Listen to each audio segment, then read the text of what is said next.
Nigeria is expanding its use of locally developed drones, hoping they will strengthen the fight against insurgents and reduce dependence on foreign technology. Now, engineers in Abuja are building drones designed for Nigeria's terrain.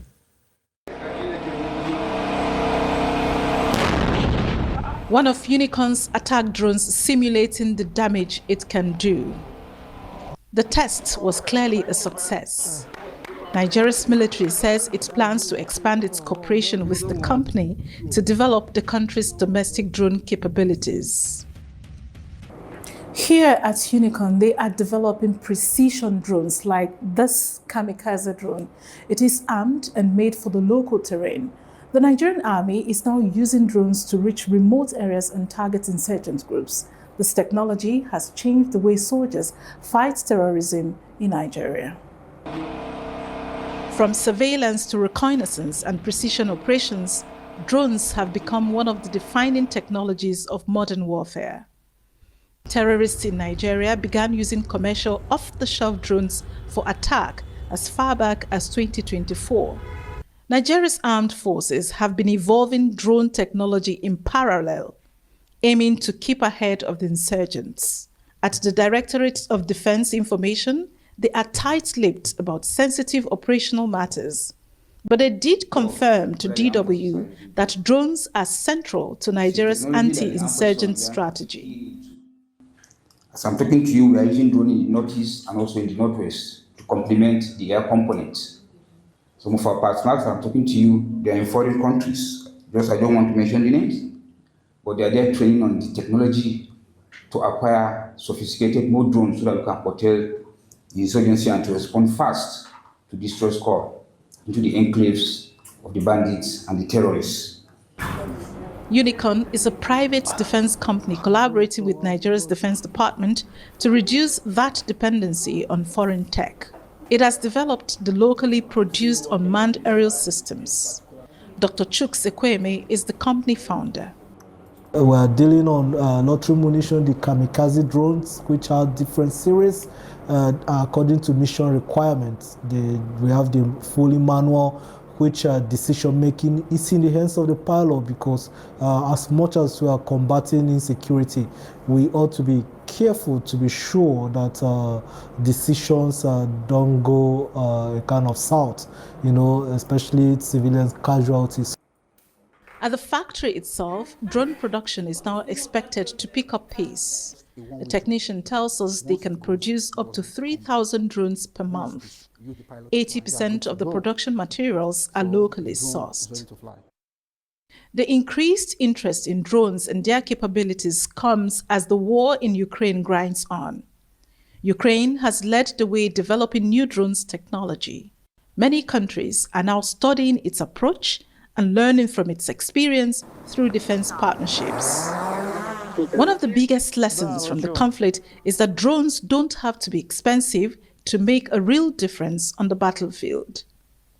And Unicorn isn't just making drones, it is also developing technology to prevent attacks from enemy drones.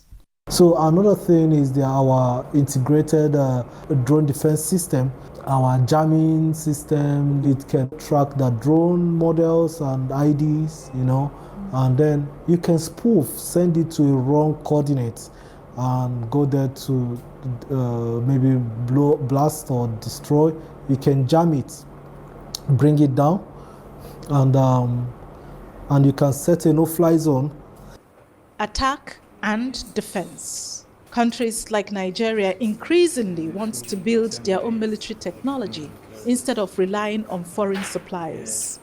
Efforts here to develop a domestic drone program are part of a bigger global trend that will likely change the way warfare is fought everywhere in the future.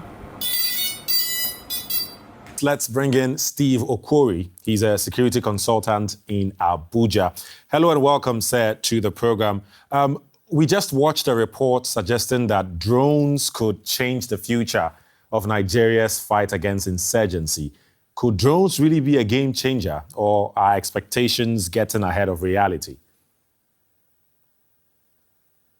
Well, I think that drone would be a game changer because, of course, you agree with me that we need technology in the fight against insecurity. I think that the way the complexity of insecurity challenges is going in at the moment, it's evolving, it's becoming more complex and all that. And of course, you agree with me that terrorists and bandits in Nigeria, they place or attach so much value to our Nigerian forested region.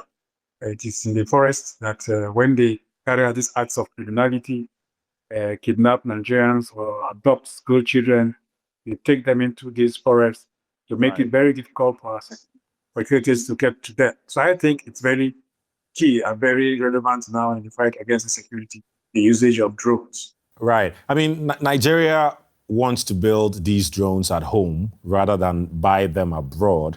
How realistic is true self-reliance when the most sophisticated components and even the know-how often still come from overseas? Well, in as much as Nigerian government and our military want to localize defense military equipment, I think that they are trying to see how to build the capacity, looking at the defense. There's a company called Icon, is in Kaduna State. What it does is to see how to produce locally made defense military equipment. But very recently, the school adoption that happened in Oyo State, it took our military a whole lot of time, to be able to identify or locate the where the children of victims were kept, right? So part of the challenges was that the type of drone that was used, it was difficult for the drone to be able to locate where the children were because of the capability and the capacity of the drone. Right. The drone doesn't have that size that is good enough to be able to carry out surveillance and all that. So when we look at the West or go for drones outside the shores of this country, I think that we have drones that have the capability, the capacity, the required sensors, that will be able to identify or locate criminal victims when these criminals take them into areas where God for Nigerian military to be able to identify or locate them. I mean, look, buying or building drones is one thing, but don't you need a different kind of soldier to fly them? How big is the training and manpower challenge in turning a conventional army into a drone-capable one? Well, beautiful for the question you have asked with regards to training. If you recall, the 2023 December, an army drone was wrongly interpreted, the wrong intelligence and all that, and it ended up killing innocent Nigerians that were going about their lawful festive period, and we lost about 83 or so number of Nigerians were killed as a result of a military drone that was wrongly interpreted. So I think that there's a lot that we need to do in the area of training, right? In as much as we are talking about application of use of drone or usage of drone, it's very important that our personnel are trained in that regard, right, so that they won't wrongly, misinterpret whatever they see, right? Because they monitor from a distance and all that. So it's very important and key. Right, yeah.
Caribbean Network Media, news for all races, connecting you to the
MBN Network Media, news for all races, connecting you to the world.